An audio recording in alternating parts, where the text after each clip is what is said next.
My name is Elena Carter. I'm 29 years old. The day my father's will was read, I lost everything.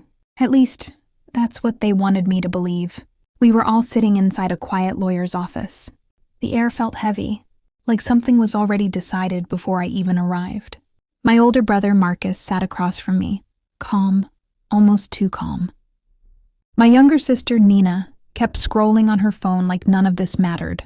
And my mother, she didn't even look at me. That was the first thing that felt wrong. When the lawyer finally started reading the will, I wasn't nervous. I wasn't thinking about money. I only remembered one thing. My father knew me.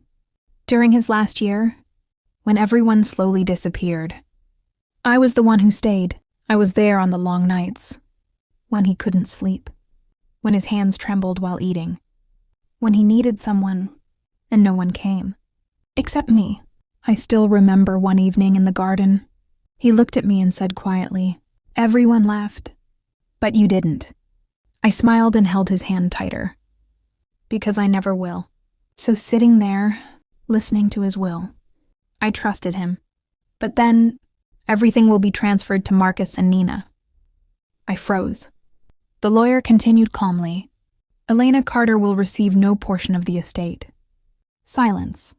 Not a single person reacted. Not shocked. Not confused. Just normal, like they already knew. Something inside me dropped. Not anger. Not yet. Just one question. Why? Because I knew one thing. My father would never do this. That night, I couldn't sleep. His words kept echoing in my mind.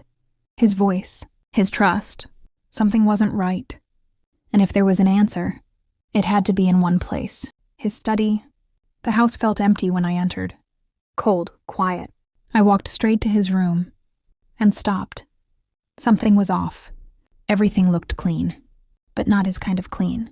The files were too organized. The chair slightly moved. Someone had been there. My heart started beating faster. I searched everything. Drawers, cabinets, files, nothing, until I remembered something. The safe, hidden behind a painting. A secret only he and I knew. I quickly moved the frame aside and entered the code. Click. Inside, there was a small folder. My hands felt cold as I opened it. And then, everything changed. It was a will, but not the one I heard today. This one was different. Clear. Detailed. Everything was left to me. My vision blurred.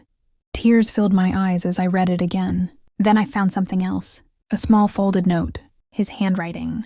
Elena, if you're reading this, it means I was right. They will try to take everything from you. That's why I hid the real will here. Only you know about this place. Don't trust them, and don't let them win. My hands started shaking. He knew, even at the end, he was protecting me. At that moment, something inside me changed. I wasn't confused anymore. I wasn't weak anymore. I was ready. I didn't confront them immediately, because I knew truth alone wasn't enough. I needed proof, and then I remembered. The cameras. Old security cameras my father had installed years ago. I turned on the system and started searching. Hours passed, nothing, until I found a recording. 3 days before his death. I pressed play. The screen showed the living room. My father sat weakly in his chair. Then the door opened. Marcus, Nina, and my mother walked in. But this wasn't a normal visit. Their faces, their tone, something felt wrong. "We need to talk about the will," Marcus said. My father looked confused. "We already discussed it." But they didn't stop. They kept pushing, talking, pressuring. "You need to think practically," my mother said softly. "Elena doesn't need this," Nina added. I felt my chest tighten. Then my father spoke. No, weak but clear. But they kept going, again, and again, until the truth became obvious. This wasn't care. This was pressure. I stopped the video. My hands were shaking, but not from sadness anymore. From anger. 2 days later, the final property meeting was held. Everyone was there, confident, relaxed, because they thought I knew nothing. The lawyer started speaking. "Today we finalize." Wait, my voice cut through the room. Calm, sharp,